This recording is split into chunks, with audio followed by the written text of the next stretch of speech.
Hi. So, I imagine that most of you have some sort of a first aid kit or a first aid cabinet at home, right?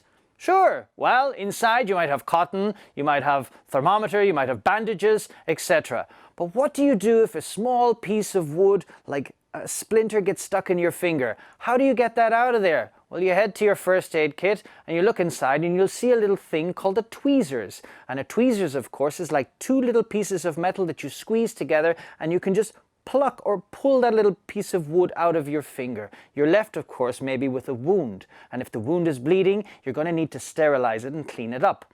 How do we clean it up? Well, we use hydrogen peroxide.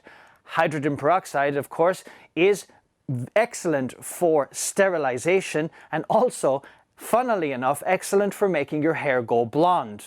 Yeah, if you put it in your hair, it goes very fair and blonde really fast. And that, of course, is where the expression peroxide blonde comes from. This is a person who has used hydrogen peroxide in their hair excessively, maybe, and it's almost white. Peroxide blonde.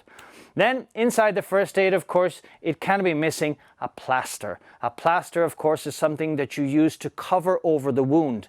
In America, they use the word Band-Aid. And if you're a child, maybe you like little animals or dinosaurs on your plaster.